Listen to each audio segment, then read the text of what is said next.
अभी भूल जाना कि मोबाइल में रिकॉर्ड हो रहा है। मैं खुद भी भूल गया कि रिकॉर्ड हो रहा है।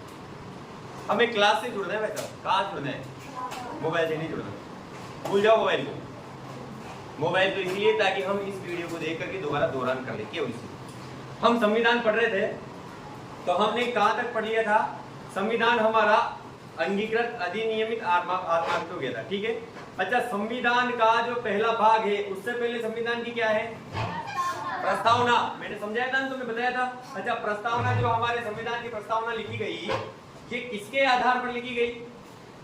ये लिखी गई उद्देश्य प्रस्ताव के आधार पर। किसके आधार पर बोलो? उद्देश्य प्रस्ताव के आधार पर। अच्छा, पहले एक बार प्रस्तावना को समझ लेते हैं, प्रस्तावना का भाव समझ लेते हैं। प्रस्तावना क्या करती है? देखो, हमारे देश का संविधान किस प्रकार का है, इस प्रस्तावना को पढ़ने से समझ में आ जाता है। जैसे तुम्हारी पुस्तक है ना, पुस्तक के प्रारंभ में तुमने देखा होगा ऊपर प्रस्तावना लिखी रहती है, विवरणिका लिखा रहता है, या फिर आमुख इस प्रकार से लिखा रहता है। इसका मतलब यह है कि इस पुस्तक में तुम्हें क्या क्या जानकारी मिलने वाली है वो उस आमुख में लिखा रहता है। जैसे मान लो हिंदी की पाठ्य पुस्तक है, हिंदी भाषा की, तो लिखा रहता है कि यह पाठ्य पुस्तक विद्यार्थियों में अभिव्यक्ति कौशल को बढ़ावा देगी, उनमें सोचने की क्षमता विकसित करेगी, लेखन क्षमता विकसित करेगी। और फिर उसी के आधार पर आगे क्या रहते हैं, पाठ। क्या रहते हैं? और प्रत्येक पाठ के अलग अलग नियम रहते हैं। पहला पाठ भाषा, फिर भाषा की इकाई, वर्ड, शब्द, वाक्य, फिर दूसरा पाठ, तीसरा पाठ, चौथा पाठ। आवाज मत करो भाई। इस प्रकार से रहता है ना। तो ये प्रस्तावना है, ये किसी भी पुस्तक का आमुख है, यानी कि ये पुस्तक क्यों लिखी गई है, मतलब ये हमारा संविधान क्यों लिखा गया है, इसमें स्पष्ट है। उसके बाद फिर संविधान के 22 भाग है। मूल संविधान के कितने भाग? 22। प्रत्येक भाग में अलग अलग पाठ यानी अलग अलग अनुच्छेद, 1 से लेकर के 395 तक अनुच्छेद है। और पाठ के साथ साथ तुम्हारे एक्स्ट्रा गतिविधि होती नहीं होती, ठीक वैसे ही 8 अनुसूचियां भी है, ठीक है। अब देखो, प्रस्तावना करती है हम भारत के लोग। कौन लिख रहा है इसको? हम भारत के लोग। भारत के लोगों ने तो नहीं लिखी ना, संविधान सभा ने लिखी। पर संविधान सभा का निर्माण किसने किया? किसने किया? संविधान सभा का चयन भारत के लोगों ने किया, नहीं किया? अरे वोटिंग मीटिंग हुई थी संविधान सभा के लिए। इसीलिए हम भारत के लोग भारत को क्या बनाना चाहते हैं? देखो, संपूर्ण प्रभुत्व संपन्न। प्रभु कौन होता है? सर्वे सर्वा। प्रभु किसे कहते हैं? जो समस्त शक्तियां अपने पास रखता है। तो प्रभुत्व संपन्न भारत के लोग, ये भारत देश किसी के अधीन नहीं है, खुद के नियम खुद बनाएगा। कोई दूसरा देश भारत को क्या नहीं कर सकता, पाबंद नहीं कर सकता किसी भी चीज के लिए। संपूर्ण प्रभुत्व संपन्न समाजवादी, इस प्रकार का समाजवादी, यानी कि समाज के प्रत्येक व्यक्ति में समानता लाने का प्रयास, इस तरह का भाव लेकर के पंथ निरपेक्ष, यानी धर्म से परे। इसका मतलब धर्म से अलग नहीं, किसी भी धर्म के पक्ष में नहीं रह करके, बल्कि सभी धर्मों को बराबर क्या देना? सम्मान देना, संरक्षण देना। ये हमारे संविधान का उद्देश्य है। पंथ निरपेक्ष, लोकतंत्रात्मक, मतलब गणराज्य, लोगों के द्वारा चुना हुआ गणराज्य, देश का एक प्रमुख राष्ट्रपति। राष्ट्रपति को कौन चुनेगा? कौन चुनेगा?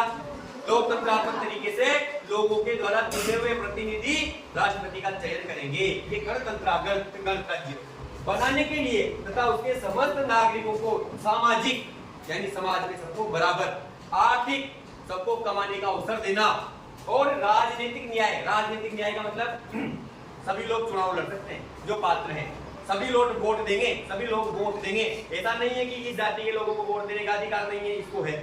अंग्रेजों के काल में हमारे लोगों के ऊपर अत्याचार हुआ नहीं हुआ, भेदभाव हुआ नहीं हुआ, तो उस भेदभाव से उबरने के लिए तो हमने हमारा संविधान बनाया।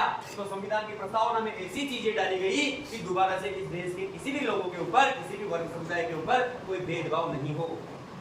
तो क्या सामाजिक न्याय, आर्थिक न्याय और राजनीतिक न्याय, वो चुनाव लड़ सकता है, कोई भी व्यक्ति भारत का प्रधानमंत्री बन सकता है, वोट सभी देंगे। उसके बाद देखो, विचार सोचने की, अभिव्यक्ति बोलने की, विश्वास, किसी भी मत में विश्वास रखने की, धर्म, अपना धर्म मानने की, और उपासना की। उपासना मतलब पूजा करने का तरीका। उपासना का मतलब पूजा पद्धति, ठीक है। कोई केवल ध्यान लगा करके पूजा करता है, कोई हवन करके करता है, कोई अगरबत्ती लगा के करता है। तो उपासना की स्वतंत्रता।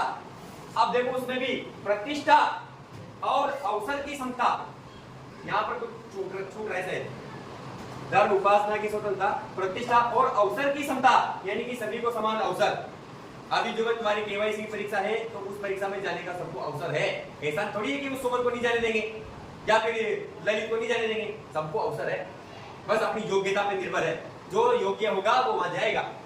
समता प्राप्त कराने के लिए तथा उन सब में व्यक्ति की गरिमा, गरिमा का मतलब सम्मान, व्यक्ति की गरिमा सम्मान और राष्ट्र की एकता, देश में एकता बनी रहे और अखंडता, अखंड का मतलब मिला हुआ रूप जो टूटे नहीं, अखंडता सुनिश्चित कराने वाली, अखंडता सुनिश्चित कराने वाली क्या, बंधुता बढ़ाने के लिए, भाईचारा, आपसी प्रेम बढ़ाने के लिए, लोगों में प्रेम बढ़ाने के लिए दृढ़ संकल्प होकर, दृढ़ संकल्प का मतलब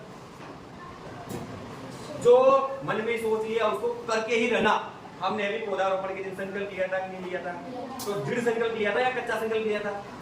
दृढ़ संकल्प लिया था उस दिन, तो फिर उस काम को करना ही करना, दृढ़ संकल्प से कहते हैं। तो ये सभी संविधान सभा के सदस्य दृढ़ संकल्प होकर अपनी इस संविधान सभा में क्या करते हैं, आज दिनांक 26 नवंबर 1949 ईस्वी को एतत् द्वारा इस संविधान को अंगीकृत, यानी हमारे देश का अंग मानते हुए, अधिनियमित, कानूनी रूप देते हुए, अधिनियम का मतलब होता है कानून, कानूनी रूप देते हुए और आत्मार्पित करते हैं। आत्मार्पित का मतलब आत्मा को अर्पित, यानी कि खुद के द्वारा बनाया हुआ खुद को ही अर्पित करना। संविधान किसने बनाया? अंग्रेजों ने। तो किसने बनाया? भारतीयों ने। किसके लिए बनाया? अंग्रेजों के लिए, भारतीयों के लिए। तो हमने आत्मार्पित कर लिया, मतलब खुद के लिए बना करके खुद के लिए ही उसको स्वीकार कर लिया। कब कर लिया साहब? 26 नवंबर 1949 को। तो ये तो हमारी क्या है, संविधान की प्रस्तावना। अब इस प्रस्तावना को पढ़ने से पता लग रहा है कि सबको समता का अधिकार है, यानी कि नौकरी का फॉर्म भरने की छूट सबको है। दूसरा है देखो, एक कोई सा भी ले लो तुम, तो उपासना सब अपने अपने तरीके से पूजा कर सकते हैं, इसमें राज्य किसी को नहीं टोकता। और क्या है? विश्वास, कहीं भी विश्वास कर सकते हैं। अभिव्यक्ति, अभिव्यक्ति की आजादी है। पर ये सब आजादियां कब तक? जब तक कि राष्ट्र की अखंडता और एकता बनी रहे।